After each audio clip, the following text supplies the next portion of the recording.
안녕하십니까. 건강 365 아나운서 이영호입니다. 심장이 역할을 못한다는 생각을 하면 두렵지요. 심장 기능이 떨어지면 혈액이 제대로 공급되지 못하기 때문에 여러 문제가 생길 수 있는데요. 위험 신호라고 할 수 있는 대표적인 증상이 호흡 곤란입니다. 숨차고 호흡이 자유롭지 않은 거죠. 급성 심부전의 경우에는 응급실로 가야 하는 경우도 많다고 하는데요. 심부전은 예방이 가능할까요? 약물로도 치료되는 질환일까요? 잠시 후에 알아보겠습니다. 그리고 많은 분들이 걱정하시는 폐혈증의 위험에 대해서도 살펴봅니다. 건강 365 쉬게 르플릭으로 시작합니다. KBS 라디오 건강 365 함께하고 계십니다. 숨이 차고 호흡이 곤란할 때 여러 가지 의심되는 부분들이 있습니다. 그런데요, 특히 노인들에게 호흡 곤란 증상은 잘 살펴야 한다는 지적입니다. 조금만 걸어도 숨이 차는 증상, 또 자다가도 호흡 곤란 증상으로 깰 정도라면 심부전의 위험을 확인할 필요가 있다고 하는데요. 심장내과 전문의 오동주 박사께 도움 말씀 듣겠습니다. 박사님, 안녕하십니까? 네, 안녕하세요. 네, 심부전 발생률로 볼 때 이 고령으로 갈수록 위험이 높아진다고 하던데 맞습니까? 네, 그렇습니다. 네. 네, 그 이유는 어디에 있을까요? 그 심부전의 원인의 3분의 2가 그 심장 혈관이 이제 좁아지거나 우리 다 알고 있는 협심증이나 심근경색 이런 데가 제일 원인이 많거든요. 예. 근데 어르신들이 이제 이런 게 많고 또 이런 걸 일으키는 원인 자체가 뭐 혈압, 당뇨, 그런데 이런 걸 또 많이 갖고 계시고 그래서 이제 이 연세가 많아질수록 아무래도 심부전 이 발병률이 훨씬 늘어나고 있지요. 네. 네. 그러니까 앞으로 이제 노인 인구가 점점 더 늘어날 텐데 그만큼 이런 심장 건강을 좀 잘 살펴야겠습니다. 예. 네네. 그 심부전 얘기할 때 심장 질환의 마지막 단계라고 표현하더라고요. 이건 어떤 의미입니까? 사실은 이제 네네.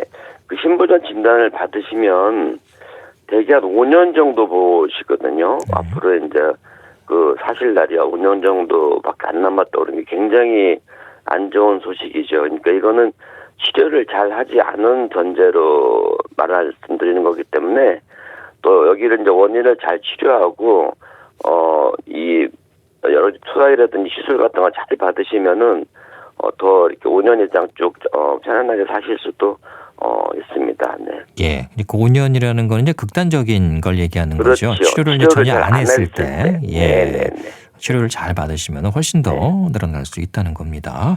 심부전 하면 의학적으로는 어떤 상태를 말하는 겁니까? 예, 이게 자동차로 치면 이제 우리가 엔진이 잘 돌아야 차가 잘 나가지 않습니까? 네. 그래서 이제 그 3분의 2의 원인은 그 엔진은 좋은데 엔진으로 휘발유가 잘 안 가는 상태예요. 그러니까 이제 그 우리 심장의 그 혈관들이 좁아지거나 막혀서 피가 안 가니까 심장 근육은 잘 살아 있는데 그 근육이 피가 안 오고 산소가 안 오기 때문에 덜컹거리고 수축을 못 하니까 이제 그게 온몸에 고여서 그 피를 짜내질 못하는 거죠, 한마디로. 그러니까 이제 이 짜내지 못한 피가 폐에 고이고 또 폐에 고이다가 또 이게 넘어가서 간에 고이고 복부에 고이고 다리에 또 차서 다지가 붓고 이 폐에 이제 물이 차고 그러니까 숨이 차게 되는 겁니다. 근데 또 한 가지 이제 심부전의 원인은 이 휘발유는 잘 가는데 그러니까 이제 혈관은 아주 좋은데 엔진 자체가 고장이 나는 경우가 있어서요. 한 3분의 1 정도가 그런데 유전적으로 심장 근육이 약하거나 아니면 우리 코로나 때 또 많이들 심부전이 있으셨거든요.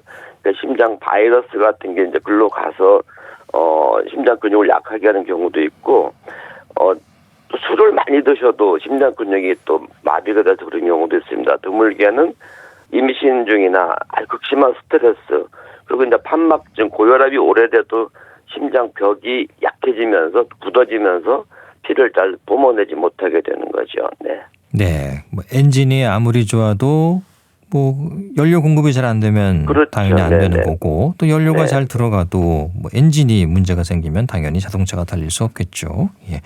이게 네네. 급성 심부전이 있는데 이 급성과 만성으로 나뉘기도 합니까? 네, 급성은 아주 위험하세요. 그러니까 되게 하루 이틀 내에 돌아가시기도 하는데 예. 제일 많은 원인이 우리 알고 있는 급성 심근경색증 아니면 이제 심장의 판막이 갑자기 어떤 뭐 원인으로 파열이 돼서 피가 뒤로 쭉쭉쭉 새게 되면 그 많은 피가 이제 그 앞으로 못 나가고 뒤로 빠지기 때문에 심장이 너무 부담이어서 금방 폐에 물이 차고 응급 상황이 되는 거죠. 그래서 만성은 아까 말씀드린 대로 여러 가지 원인으로 해서 서서히 5년, 10년에 걸쳐서 오다가 나중에 이제 숨찬 증세로 나타나게 됩니다. 네. 네, 급성은 말 그대로 진짜 위험할 수 있는 급성 상황인 거군요. 예. 네네. 그 말씀 주신 것처럼 증상, 호흡 곤란으로 알고 있습니다. 숨이 찬 증상인 거죠? 그렇죠. 그래서 대개는 저기 가만히 계실 때는 좀 괜찮으신데 좀 빨리 걸으시거나 약간 그 계단이나 언덕을 올라갈 때부터 숨이 차기 시작하고 또 하나는 이제 이 낮에는 그런 데를 견디셨는데 이 자리에 누우시면은 그때부터 숨이 서서 주무시다가 벌떡 일어나고 그런 경우가 있으세요. 이거는 이 낮에 서 있거나 걸어다닐 때는 그러니까 이 심부전으로 고인 물 수분들이 이 복부나 다리에 있다가 누우시면은 그게 다시 심장으로 이제 몰려오는데 그 심장에서 감당을 못하고 이렇게 잘 짜내지 못하니까 이제 주무시다가 갑자기 헉헉거리고 이 숨차서 깨나고 그렇게 되시는 거죠. 네. 아, 그러니까 누워서 주무실 때 증상이 더 심해질 수도 있는 거군요. 네네. 예. 그러면은 이제 내가 심부전이 오지 않았나 해서 병원 가서 여러 가지 검사를 해보셔야 됩니다. 네. 예. 근데 이제 노인들은 뭐 나이가 들어서 생기는 증상으로 생각할 수도 있지 않을까 싶은데 이 증상의 정도가 어떻습니까? 좀 내가 이상하다고 느낄 만큼 좀 심하게 오나요? 우선은 이제 숨이 차시고, 네, 이거는 이제 되게, 내가 이제 나이가 많아서 운동도 안 해서 그런가 보다 생각들을 하시는데, 예. 제일 많은 증상이 기운이 없다고 그러세요. 그리고 자꾸 눕고 싶고, 일단 움직이기가 싫고, 그리고 이제 좀 시간이 지나면은 이 발등부터 붓기 시작하거든요. 그리고 이제 때가 되면 이제 손도 붓고, 소화도 안 되세요. 왜냐하면 이게 간에도 이 물이 차고, 복부에도 물이 차기 때문에 이제 소화도 안 돼서 그런 것을 또 소화기내과 다니시다가 저희 심장내과 이렇게 넘어오시는 분도 있습니다. 근데 일단 양말 자국이 나기 시작하고 좀 답답하다 하실 때는 한 번쯤은 내가 심부전이 아닌가 생각해보시는 게 좋지요. 네. 예. 근데 숨이 차고 호흡하기 힘들어지는 증상은 다른 질환에서도 있을 수 있잖아요. 예. 어떤 좀 특징적인 증상이 있을까요? 그러니까 제일 우리 흔하게 보는 게 숨찬 게 천식인데요. 네. 예, 천식은 걷거나 안 걷거나 하루 종일 숨이 차시고 본인들도 다 아세요. 삑삑 소리가 나고 이 천식은 뭐 주변에서 보셨겠지만 젊은 나이에도 오고 중년에도 오고 꼭 나이 드셔서 오는 건 아닌데 이제 좀 어르신들이 오는 주로 천식보다는 만성 폐쇄성 기관지염이라는 게 있는데 이제 이건 폐가 늙고 기관지가 좀 노화돼서 오는 경우도 있습니다. 이때는 잘 붓지는 않으세요. 그리고 이제 하루 종일 숨이 차시고 그다음에 또 하나 이렇게 숨찬 게 있는데 빈혈이 있는 경우가 있으세요. 생리양이 굉장히 많거나 아니면 다른 원인으로 피가 부족할 때도 조금만 가도 숨이 차고 심부전하고 구분이 굉장히 어려운데 이거는 뭐 혈액 검사 한 번만 해보면은 간단하게 또 알 수가 있죠. 네. 예. 이런 증상이라면 그러면 심부전 증상은 아니다. 뭐 이런 것들도 있을까요? 그러니까 일단은 숨 쉬는데 삑삑 소리가 나고 예. 다리가 붙지 않는다. 근데 숨이 차고 기침도 나고 가래도 많이 나온다 할 때는 이때는 이제 심장내과보다는 빨리 호흡기내과 가서 진료 보시는 게 좋죠. 그러니까 숨찬 원인이 여러 가지가 있는데 이 심부전 때는 대개 부기를 동반하거든요. 그러니까 다리나 여기 손발이 좀 붓기 시작하시면은 이거 심장 때문에 내가 숨차고 이런 심부전 증상이 오지 않나 생각하시는 게 좋습니다. 네. 그러니까 숨이 차고 동시에 붓기, 특히 이제 다리가 네. 붓는다면 심부전을 의심해야겠군요. 예. 심한 분들은 이제 이 무릎 아래만 붓는 게 아니라 허벅다리까지 아주 심하게 붓는 분도 있으세요. 예. 그리고 이제 자세히 보면 배도 좀 부어서 손으로 누르면 손바닥 자국이 나는 정도로 붓기도 하죠. 물론 이제 얼굴도 아무래도 조금 부석부석하고 그러시죠. 네. 예, 뭐 복부까지 부을 정도면은 좀 상태가 많이 안 좋은 것 같습니다. 굉장히 본인은 괴롭고 힘드신 상태죠. 네네. 그렇겠습니다. 노화가 주된 원인 중에 하나긴 하겠습니다만은 다른 위험 요인들도 분명히 있겠죠.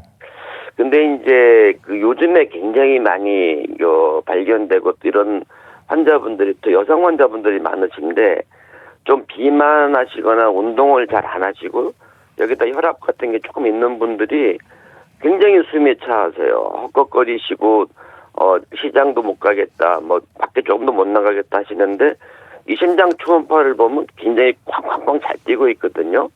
근데 이제 이걸 정밀 검사 심장 초음파를 하면은 심장이 수축해서 피는 잘 내보내는데 확장이 안 되는 경우였어요. 심장이.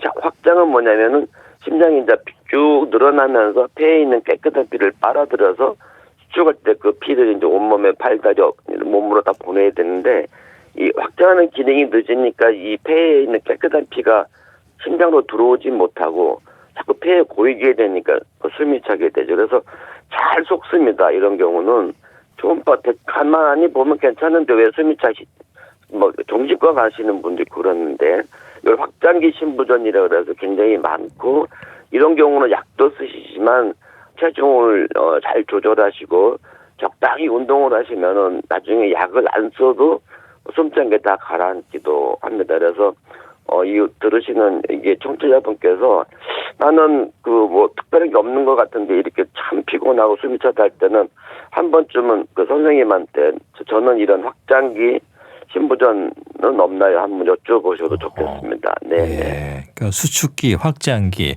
수축은 잘 되지만 확장이 잘 안 될 수도 있고. 그렇죠. 예, 네. 그런 부분도 살펴봐야 된다는 거군요. 네네.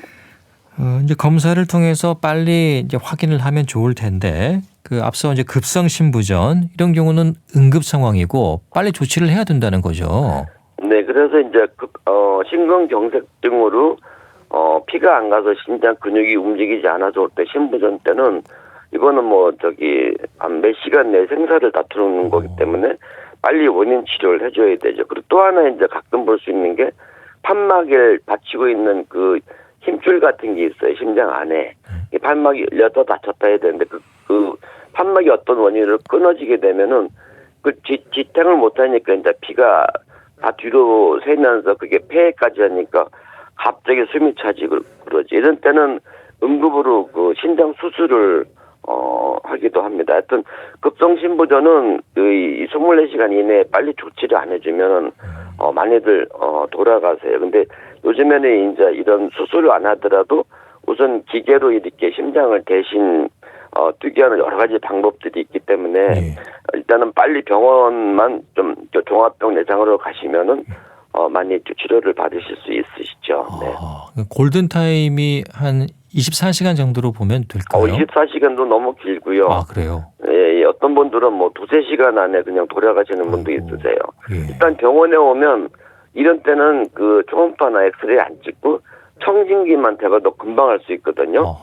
그래서 이제 집에서 너무 좀 지체하지 마시고 빨리 119 불러서 가셔야 되죠. 예, 네. 빨리 이동해서 빨리 조치를 하셔야 된다. 네, 뭐 네, 수술을 바로 하면 좋겠습니다만 꼭 아니어도 요즘은 다른 의료기기를 통해서 좀 조치를 받을 수가 있는 거군요. 네네. 그러니까 이제 심장이 잘 작동을 못하면은 칼을 안 대고 이제 다리로 이렇게 인공 심장을 그 피를 공급해 줄 수 있는 에코모라는 그런 장비들이 있거든요. 이제 그런 거를 넣어서 심장이 좀 회복될 때까지 뭐 심근경색이든 아니면 다른 판막 질환이든 이런 걸 넣어서 온몸에 피를 일단 돌게 해야 되니까요.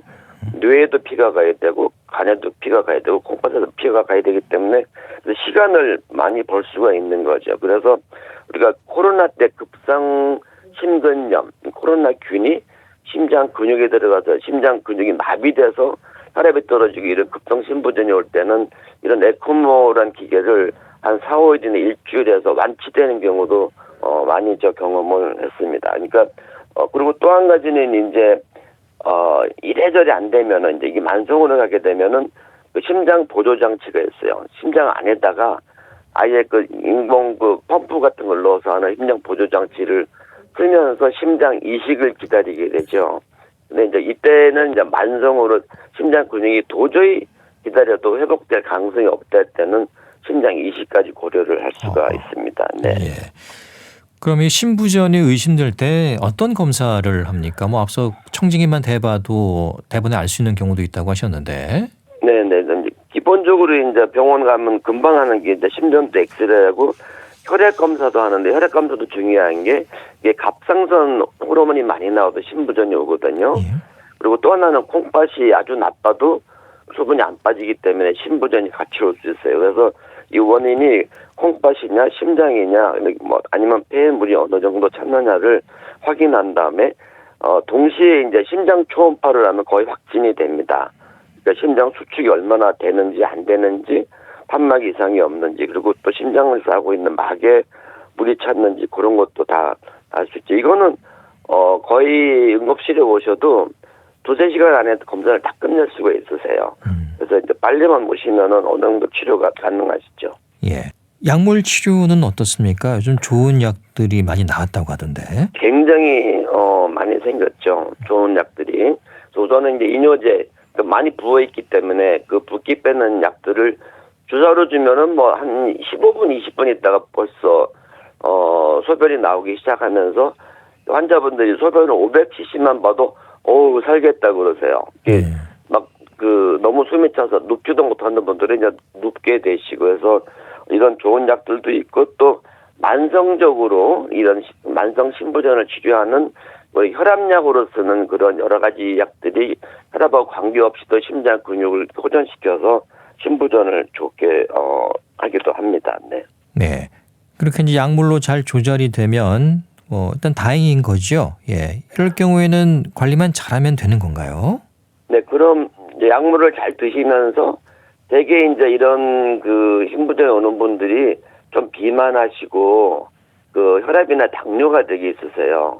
그래서 혈압, 당뇨를 철저하게 치료하시고 아까 말씀드렸지만은 이 비만 살만 한 3kg 빼셔도 심장의 부담이 훨씬 줄어들고 또 하나는 운동하셔야 돼요. 운동 뭐 복잡한 거 하실 거 없고 천천히 걷는 것만 해도 심장은 좋아지십니다. 그래서 이런 거를 한 2-3달 열심히 하시면 어느 날 갑자기 환자분들이 너무 좋아졌어요. 그래서 그러면 약을 이제 절반으로 줄이고 이 호전을 많이 볼 수가 있죠. 네. 예. 숨이 좀 차다고 해서 운동을 안 하면 안 되겠네요. 아니요, 그렇지 않죠. 예. 반드시 해야 됩니다. 반드시 해야 되는 거죠. 예. 그러니까 숨이 차다고 안 하실수록 악순환이 되는 거예요. 다리나 팔다리 근육은 또 약해지고 조금만 걸어도 숨이 차는데 저는 그래요. 그래서 30m 걷고 쉬시고 30m 걷고 쉬시고 일주일만 하시면 이게 이제 50m, 100m 그래서 한두 달 하시면 2-3km도 안 쉬고 걸을 수 있죠. 요즘은 이제 날씨가 안 좋지만 곧 봄이 오면 또 열심히 걸으시는 게 혈관에도 또 심부전에도 굉장히 좋습니다. 네, 천천히 걷는 거 중요하고요. 네네. 이제 급성 상황인 경우 위험하다면은 뭐 시술이나 수술적 치료가 급하게 이루어져야 되는 거죠. 요즘에는 이제 판막 같은 거를 전에는 다 수술을 이제 개용 그러니까 전신 마취하고 가슴을 열고 이제 심장을 열고 하는 수술했는데 요즘에는 다리로 들어가서 그러니까 찢어진 판막을 이렇게 꼬매주는 방법도 있고요. 예. 지금 의학이 날로 발전을 하기 때문에 그리고 이제 약도 또 좋은 게 많이 있고 아까 말씀드린 그런 에코모 같은 장비를 일단 설치했다가 심장 근육이 회복될 때까지 이제 기다릴 때도 있고 인공심장 보조 장치도 우리나라에서 다 지금 많이들 사용하고 있으세요. 그래서 일단 전문적인 치료만 받게 되시면은 이게 제일 중요한 게 시간이죠, 시간. 네. 이것도 너무 오래 가면은 심장 근육이 완전히 상해서 어떠한 약물을 쓰거나 어떤 치료를 해도 도저히 회복이 안 되는 경우가 있었어요. 이런 때는 심장 이식을 해야 되는데 지금 우리나라가 이제 심장 공여자가 그렇게 많지는 않기 때문에 또 오래 기다려야 되는 또 그런 문제점이 생기지요. 네. 예. 그럼 어떤 시술, 어떤 수술적 치료 이것보다도 결국은 시간과의 싸움이 되겠네요. 그렇죠. 급한 상황일 경우에는. 네네. 예. 이제 신부전 치료 이게 완치가 아니라 좀 관리가 필요한 질환이라고 하던데요. 그렇습니까? 네네. 아까 제가 처음 말씀드렸지만 신부전의 원인의 3분의 2가 심장혈관 질환이거든요. 그러니까 심장혈관을 일으키는 게 혈압, 당뇨, 흡연, 운동 부족, 비만 같은 건데 특히 비만은 제가 굉장히 강조하는 게 체중을 조금만 빼시면은 심장의 부담이 엄청나게 줄어들기 때문에 환자분들이 굉장히 편안해하세요. 그리고 혈압약 드시는 분들은 혈압 잘 관리하시고 당뇨 관리도 잘하시고 이 운동 최소한 제일 좋은 건 하루에 이제 8,200보라 그러는데 한 7,000보라도 반드시 걷고 본인이 하실 수 있으면 10,000보나 15,000보 걸으셔도 됩니다. 그러다 보면 체중도 좋아지면서 혈류도 좋아지고 신부전도 같이 좋아지게 되죠. 네. 예, 그러니까 운동의 중요성이네요. 예. 네네. 이제 걷기 강조해 주셨는데 어떤 운동을 해야 하느냐 이런 질문을 많이 하시더라고요. 예, 걷기도 중요하지만은 뭐 다른 좋은 운동들이 더 있을까요? 또 피해야 할 운동도 있을 것 같고요. 피해야 할 운동이 있는데 예. 이제 저 연자 드시면 다들 이제 근력 운동하라 그러잖아요. 네. 근데 이 신부전 환자분한테 근력 운동은 금기예요. 안 돼요. 아주 좋아지실 때 전까지는 이 근육 운동만 많이 하시면 심장이 너무 부담이 가서 숨이 너무 차지고 이 신부전이 또 악화되실 수가 있으세요. 그래서 이제 처음에 걷는 운동이라든지 근력 운동을 하더라도 아주 가벼운 아령으로 천천히 하든지 그렇게 해서 우리가 좀 알고 있는 스쿼트라든지 그런 운동은 하시면은 되게 병원으로 또 응급실로 실려오십니다. 너무 숨이 많이 격한 차가지고. 운동은 안 된다는 거군요. 그러면요. 그다음에 제일 좋은 게 걷는 건데 걷는 거를 천천히 이제 속도를 좀 높여가서 이제 하시는 게 꾸준히 하는 게 좋고 헬스클럽에서 하시는 것도 좋은데 물론 이제 겨울에는 추우니까 하시겠지만은 봄이 되면은 나가서 천천히 이게 풀도 보고 꽃도 보고 파란 하늘도 보면서 걸으시는 게 심장에 좋은 호르몬들이 그러면 이제 뇌나 몸에서 많이 나오거든요. 그게 혈관도도 넓혀지고 심장 수축력도 굉장히 증강시킨다고 되어 있습니다. 이게 되면은 본인이 평소에 좋아하던 간단한 스트레칭이라든지 뭐 그런 것도 하시면서 이제 근력 운동을 조금씩 늘려가시면 좋습니다. 네. 예. 물속에서 하는 운동은 어떻습니까? 뭐 굉장히 수영은 좋습니다. 괜찮아요? 네네. 저는 이제 수영은 처음에는 하지 마시고 물속에서 걷는 것부터 하시면서 좀 좋아지시고 원래 수영을 하시는 분이면은 그때부터 천천히 해보시라 그러세요. 근데 수영을 안 하던 분은 처음부터 수영을 하시면 너무 힘들으시거든요. 근데 이제 왜 물속에서 걷는 게 좋으냐면 우선 관절이 안 상하시고 몸이 좀 물에 뜨기 때문에 본인이 운동의 정도를 조절할 수가 있으세요. 그래서 이제 조금씩 나아지면은 좀 더 빨리 걷고 거기서 이제 수영으로 넘어가셔도 되고 그러시면서 이제 좋아지면 이제 그냥 이게 땅에 나와서 걷는 걸 동반하셔도 굉장히 좋지요. 네. 예. 식습관은 어떻게 가져가는 게 좋을까요? 상식적이지만 제일 나쁜 게 짠 거고요. 예. 그다음에 또 단 거도 굉장히 나쁩니다. 단 거는 당뇨 때문에 나쁘냐는데 그런 게 아니고 체중을 500g이라도 빼시는 게 심장에는 부담이 줄어들거든요. 제가 아까 소변 500cc만 보면 심장이 다 가라앉는다 그랬는데 똑같은 원리세요. 그래서 절대적으로 짠 거는 피하셔야 되는데 김치가 드시고 싶으면 좋아질 때까지는 좀 물에 씻혀서 좀 잘게 잘라서 이렇게 드시고 이 단 거를 드시더라도 이제 빵이나 그런 것도 통밀빵이라든지 당분이 적고 좀 가공이 덜 돼 있는 그런 잡곡밥 같은 것도 드시는 게 좋고 야채 좋습니다. 야채를 소화만 시킬 수 있으면 괜찮습니다. 네. 예, 알겠습니다. 오늘 신부전에 대한 도움 말씀 들었습니다. 고맙습니다. 네, 고맙습니다. 심장내과 전문의 오동주 박사였습니다. KBS 라디오 건강 365 함께하고 계십니다. TC 이노호사의 돈데보이 듣고 계속 이어갑니다. KBS 라디오 건강 365 함께하고 계십니다. 폐혈증은 생명을 잃을 수도 있는 질환입니다. 이 감염으로 전신에 영향을 줄 수 있는 거죠. 그런데 입원 중인 분들이 아니라면 감기로 생각할 수도 있어서 위험한 상황으로 이어지는 경우가 더 많지 않을까 싶기도 합니다. 국립정신건강센터 건강증진과 백현욱 교수에게 도움 말씀 듣겠습니다. 교수님, 안녕하십니까? 네, 안녕하십니까. 네. 폐혈증, 이 많이 듣는 단어임에도 이 정확한 의미는 조금 뭘까 하는 생각이 들거든요. 이 이름이 갖는 의미가 뭘까요? 폐혈증은요, 미생물 감염이 1차 원인이 돼서 인체에 감염되지 않은 부위까지 심각한 영향이 생기는 그런 상태를 말하거든요.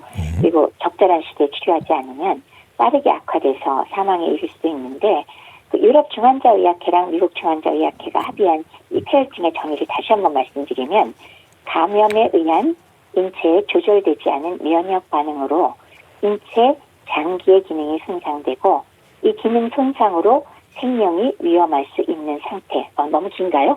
예. 이게 정의라고 할 수 있겠습니다. 그렇군요. 그러니까 이 세균 감염으로 전신에 염증이 퍼지는 건가요?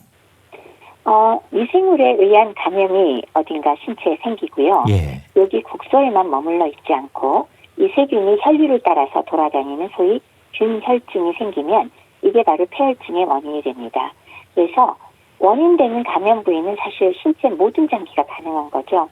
가장 흔히는 폐렴, 그다음에 신우신염, 콩팥에 염증이 있거나 아니면 내막염이나 봉화진염, 그다음에 신내막염이라든지 복막염, 아니면 담낭염, 그리고 노인들 많은 욕창, 이런 것들이 전부 다 폐혈증 원인이 되는데, 1차로는 이 미생물이 혈액내를 침범해서 폐혈증을 일으키지만 일부는 미생물이 직접 들어가지 않더라도 신체 일부의 염증 반응 물질이 생성되면서 전신적인 폐혈증이 발생할 수도 있다는 겁니다.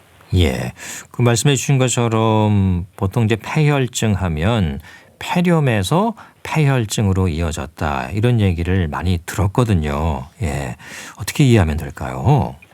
정확하십니다. 예. 아까 어느 부위든 염증이 생기면 몸의 면역력이 신통치가 않으면 결국 폐혈증으로 이어질 수가 있는데, 어떤 면에서는 가장 흔한 것이 폐렴 아닌가 싶습니다. 예. 폐에 감염이 발생해서 폐렴이 생기는데, 이때 바로 이 감염을 유발한 폐렴균이 혈류로 들어가서 폐혈증으로, 주변에 어른들 폐렴으로 많이 사망한다는 얘기를 하잖아요. 예. 그러니까 맞습니다. 명확한 얘기입니다. 위험한 게 대부분 폐혈증으로 돌아가시는 게 되죠. 예. 어떤 질환이 있어서 입원 중이거나 할 때는 폐혈증의 위험을 그래도 빨리 발견할 수가 있을 텐데, 그렇지 않은 경우에는 위험을 인지하기가 좀 어렵다고 들었어요. 감기 몸살로 생각할 수 있다면서요? 그렇습니다.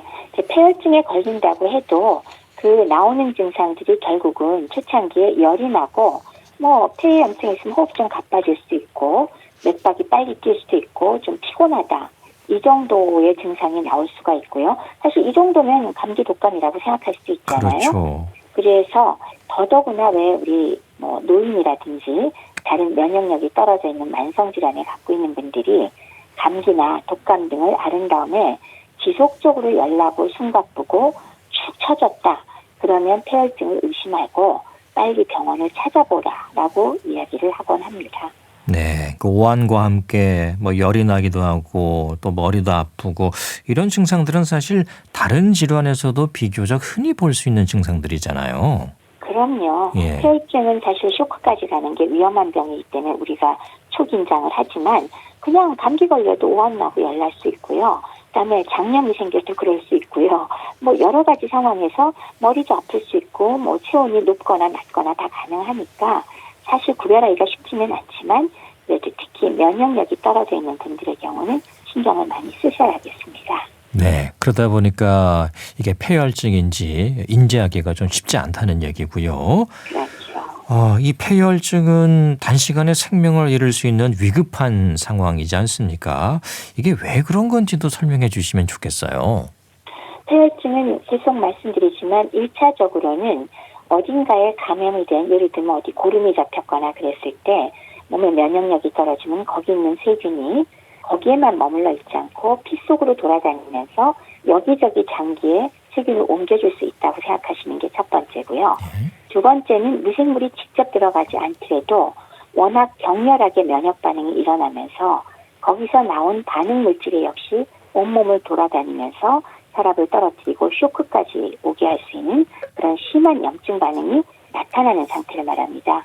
그래서 보통 동반되는 증상이 아까 말씀드렸던 열이 심하다, 기침이 난다, 숨이 가쁘다, 맥박수가 마구 증가한다, 피로감도 있지만 토하거나 설사 같은 증상도 나타날 수 있고요.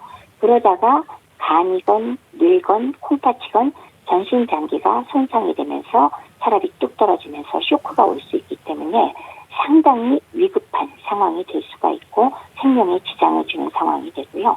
실제로 한 30% 정도의 치사율, 치명률을 갖고 있다고 합니다. 그러니까 폐혈증에 혈압까지 떨어지면서 이런 폐혈증 쇼크까지 오게 된다면 아주 위험한 상황이라는 거죠. 맞습니다. 예.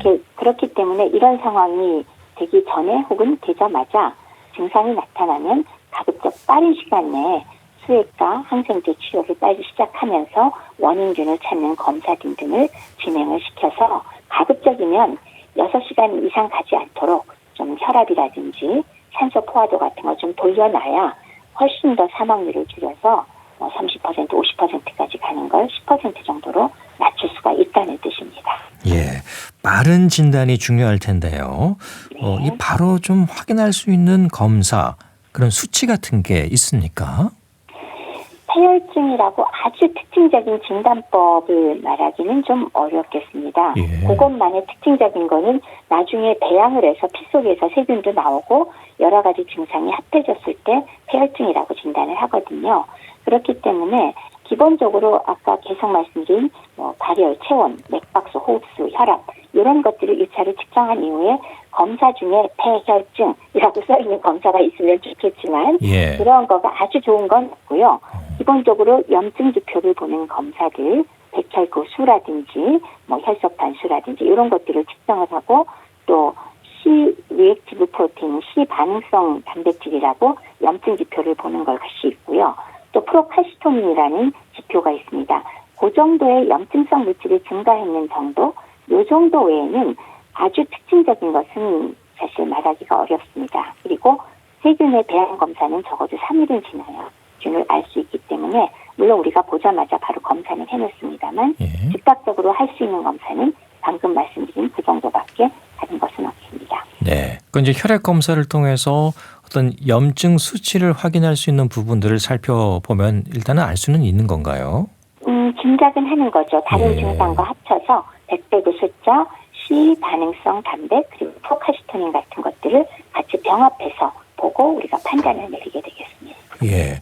그 혈액에서 이런 염증 수치를 확인할 수 있는 그 지표들이 몇 가지가 있는 걸로 알고 있는데 그 수치들이 전반적으로 다 높게 나오는 건가요? 아니면 특정 수치만 높을 수도 있는 건지요?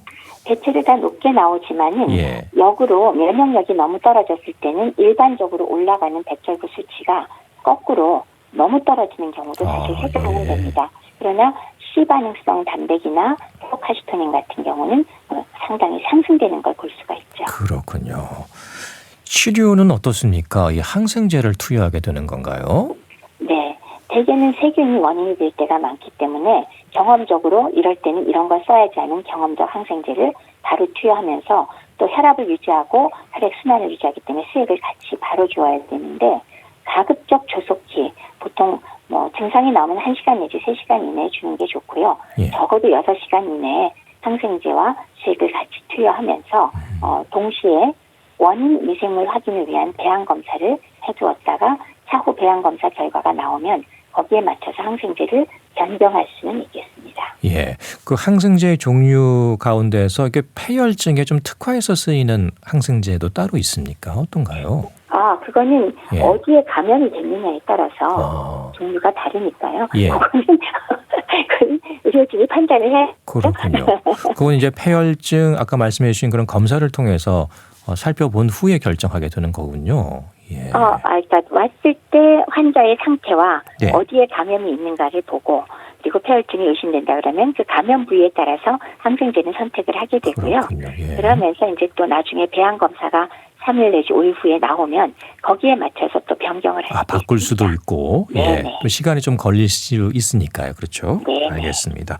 그러면 이 항생제 치료 기간은 얼마나 잡아야 됩니까? 좀 길게 해야 되는 건가요? 아주 일상적으로 항생제는 보통 일주일에서 열흘 혹은 2주 정도를 잡기는 합니다만은 예. 임상 증상에 역시 따라서 판단을 하기 때문에 반응이 너무 천천히 호전되거나 아니면은 고름이 잡히는데 외과적으로 그 고름을 빼내거나 그럴 수가 없는 그런 부위에 있는 감염원이 있거나 아니면은 좀 특징적인 황색 포도알균 균열증이 있거나 혹은 곰팡이균에 감염됐거나 바이러스 감염, 면역 저하 상태가 동반됐을 때는 이 쓰는 기간이 훨씬 길어질 수는 있습니다. 예. 그 상태에 따라서 달라질 수가 있다는 거군요. 네, 그렇습니다.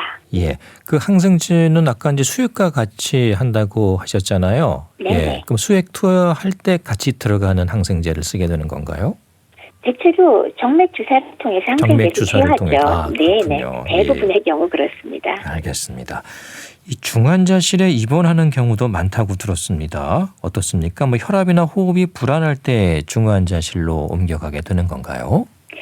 방금 말씀드렸듯이 폐혈증의 증상 자체가 혈압이 불안정해지고 고열과 그다음에 호흡곤란 심해지고 맥박이 막 올라가고 상당히 우리가 왜 여러 가지 징후가 불안정한 상태잖아요. 네. 그러면 당연히 중환자실에 집중적인 치료 그리고 모니터, 그러니까 관찰을 할 수 있는 곳이 가능한 곳이니까 그곳으로 들어가서 집중적으로 치료를 하는 것이 너무나 당연히 치사율을 줄일 수 있겠죠. 그래서 폐혈증이 확실하다 싶을 경우에 대부분 할 수가 있다면 중환자실에 입원해서 치료할 경우가 많습니다.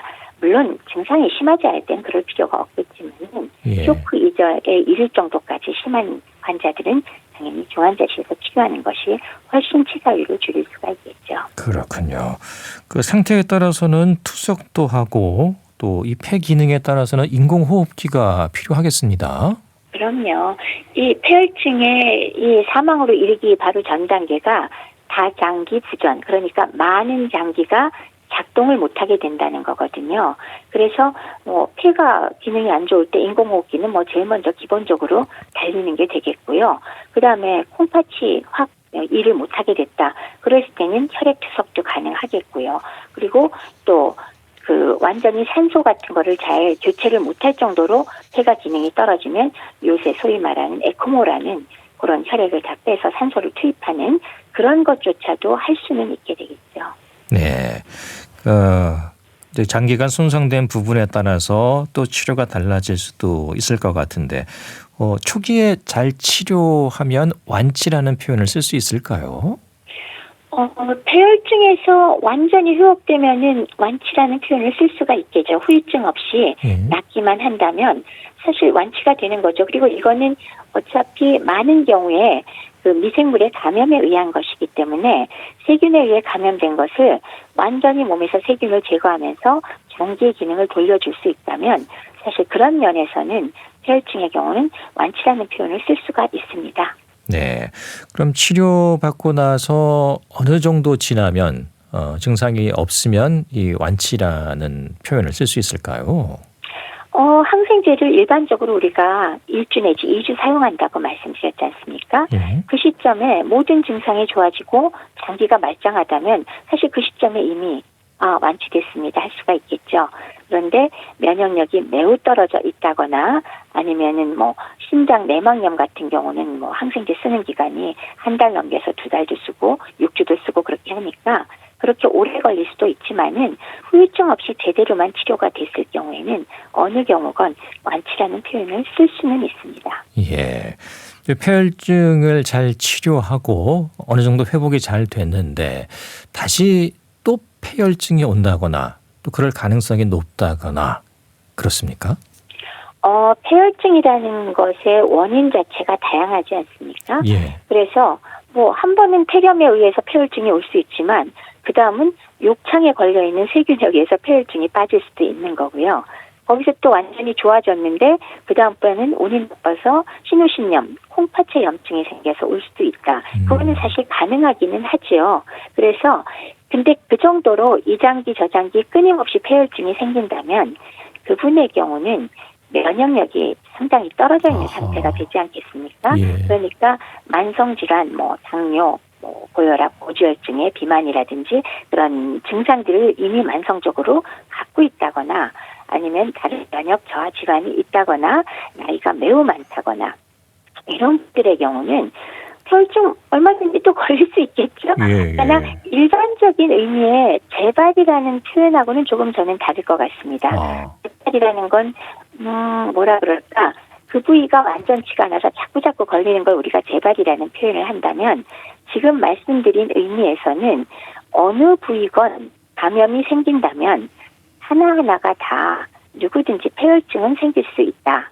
그러나 면역력이 그리 나쁘지 않다면 그냥 균혈증 정도에서 끝나버리고 혈압이 떨어지고 이런 정도까지 가지 않는다라는 정도로 받아들이면 정확한 표현이 될 것 같습니다. 예. 그 문제는 기저질환이 있는 분이나 면역력이 약한 분들이라는 건데요. 예. 그렇죠. 평소에 좀 건강하신 분들도 이런 폐혈증이 올 수는 있는 거죠. 불가하지 않습니다. 가능합니다. 예. 가능하다 비교적 쉽게 항생제를 제때 투여하고 제때 치료했을 때 쉽게 쉽다는 표현 함부로 쓰면 안 되겠네요. 폐혈증에 어쨌건 완치가 가능하기 때문에 건강한 사람 불가하지 않습니다. 걸릴 수 있습니다. 예. 이제 건강한 사람이라면 또 충분히 잘 이겨낼 수 있는 그런 게 또 그렇습니다. 폐혈증이라는 거 알고 있어야겠습니다. 빨리 치료를 하는 게 중요할 것 같습니다. 폐혈증을 의심할 수 있는 증상, 또 되도록 빨리 병원을 찾아야 하는 부분들도 짚어주시죠. 우선 증상이 상당히 막연하다는 말씀을 제가 드렸어요. 정확히 폐혈증의 아주 초기에는 독특하다고 말하기는 어려운데 그래도 한번 짚어본다면은 체온이 아주 높거나 즉 열이 심하거나 거꾸로 너무 낮아지는 경우도 사실은 생각을 해야 됩니다. 아, 예. 36도 이하로. 그다음에 혈압이 자꾸 떨어져요. 이 경우도 이거 지금 무슨 심상치 않은 일이 벌어지는 게 될 거고요. 그다음에 맥박이 매우 올라가서 보통 90회 이상만 돼도 조금 빠르다고 하는데 100회, 120회 올라가면 이것도 문제가 될 거고요. 그다음에 호흡수가 20번을 넘는다, 1분에. 그랬을 때 이거는 숨이 가쁘고 빠른 거거든요. 이런 경우 일단 조심해서 잘 살펴봐야 되고요. 그거 외에 자꾸 처지면서 의식이 흐려지거나 자극에 반응도 하지 않고 아예 실신처럼 해버린다거나 어허, 예. 이 경우도 상당히 주의해서 보셔야 되고, 또 혈액순환이 잘 안 되기 때문에 피부가 창백해지면서 차갑고 축축해지고 점상출혈이나 심지어 발진까지도 생기는 경우가 있을 수 있고요. 당연히 손발은 차겠죠. 그다음에 사람에 따라서는 토하거나 설사하는 경우도 생기고 축 늘어지고 무기력하고 피로감을 호소한다. 이런 증상을 느낄 때 폐혈증과 관련되는지 의심을 해야 되는데요. 특히나 어떤 분들에 대해서 우리가 더 신경을 써야 되냐. 그럴 땐 제가 면역력이 떨어진 분들이라고 말씀을 드렸지 않습니까? 예. 그래서 나이가 아주 많으신 고령인 분, 그리고 만성질환을 장기적으로 앓고 계신 분, 기본적으로 당뇨나 심장병이나 고혈압이나 중풍이나 여러 가지 질환들 만성적으로 앓는 분 다 포함될 거고요. 그다음에 아주 바짝 마르거나 영양 불량 상태가 돼 있는 분들, 그다음에 오랫동안 입원해 있는 분, 아니면 수술 합병증이 동반되어 있는 분들, 이런 분들은 기본적으로 문제가 될 소지가 매우 많기 때문에 이 경우는 반드시 신경을 쓰셔서 폐혈증이 이미 와 있는 게 아닌지, 빨리 치료가 시작돼야 되는 것이 아닌지 잘 살펴보실 필요가 있겠습니다. 네, 이 폐혈증까지 오면 생명이 위험해진다는 말이 있어서 또 두려움을 갖게 되는데 평소에 면역력 잘 유지하시고 또 건강한 생활 하시면 또 충분히 이겨낼 수 있다는 것도 알고 있어야겠습니다. 예, 오늘 폐혈증에 대한 도움 말씀드렸습니다. 고맙습니다. 네, 감사합니다. 국립정신건강센터 건강증진과 백현욱 교수와 함께했습니다. KBS 라디오 건강 365 조장혁의 그대 떠나가도 들으면서 모두 마치겠습니다. 아나운서 이영호였습니다. 고맙습니다.